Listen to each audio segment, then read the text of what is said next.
10 साल में भी कोई उम्मीद नहीं रही, ये साल भी कोई वो नहीं है।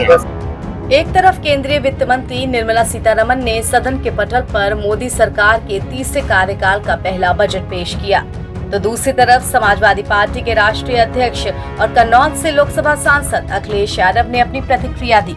सपा अध्यक्ष ने कहा कि हमें इस बजट से कोई उम्मीद नहीं। कहने को कहते हैं 5 भी अर्थव्यवस्था है, लेकिन इतने बड़े पैमाने पे बेरोजगार हो, 5 में नंबर की अर्थव्यवस्था क्या फायदा। अध्यक्ष जी, किसानों को लेकर क्या कहेंगे? उम्मीद है आपको? कुछ किसानों को राहत मिलेगी।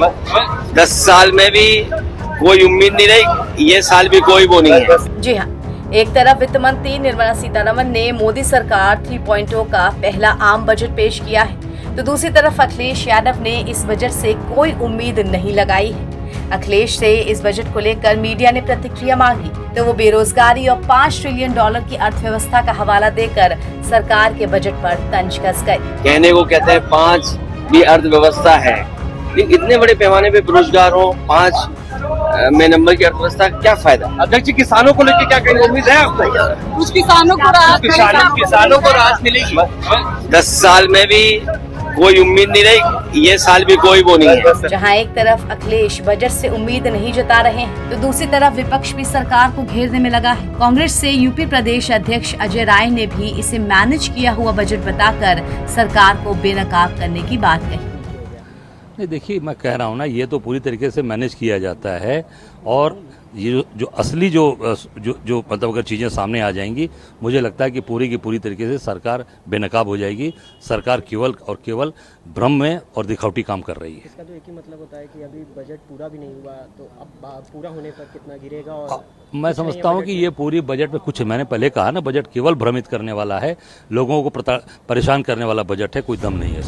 केंद्र सरकार ने इस बार के बजट में कृषि, रोजगार, सामाजिक न्याय, विनिर्माण और सेवाएं, शहरी विकास, ऊर्जा सुरक्षा, नवाचार, अनुसंधान और विकास समेत कई क्षेत्रों पर जोर दिया है। आर्थिक सर्वेक्षण 2023-24 में भारत की जीडीपी वृद्धि दर 2024-25 के लिए 6.5 से 7% रहने का अनुमान लगाया गया है। इस बार के बजट में न्यू टैक्स रिजीम चुनने वालों के लिए स्टैंडर्ड डिडक्शन 50,000 रुपए से बढ़ाकर 75,000 कर दिया गया है। निर्मला सीतारमण ने कहा कि इनकम टैक्स एक्ट की 6 महीने में समीक्षा भी की जाएगी। इनकम टैक्स को और आसान बनाने पर काम किया जाएगा। वहीं टीडीएस समय पर न देना अपराध नहीं माना जाएगा। बजट में कैपिटल गेन छूट की सीमा को 25,000 से बढ़ाकर अब 1,25,000 कर दिया गया है। निवेशकों पर लगने वाले एंजल टैक्स को भी हटाया गया है। कैपिटल गेन यानी 1 साल से ऊपर के निवेश पर मुनाफा 10% से बढ़ाकर 12.5% कर दिया गया है। वहीं शॉर्ट टर्म कैपिटल गेन की सीमा 20% कर दी गई है, जो कि पहले 10% थी। बता दें कि वित्त मंत्री निर्मला सीतारमण ने लगातार 7वीं बार केंद्रीय बजट 2024-25 पेश किया है। इससे पहले वो 6 बार केंद्रीय बजट पेश कर चुकी हैं। एनडीटी ऑनलाइन की रिपोर्ट।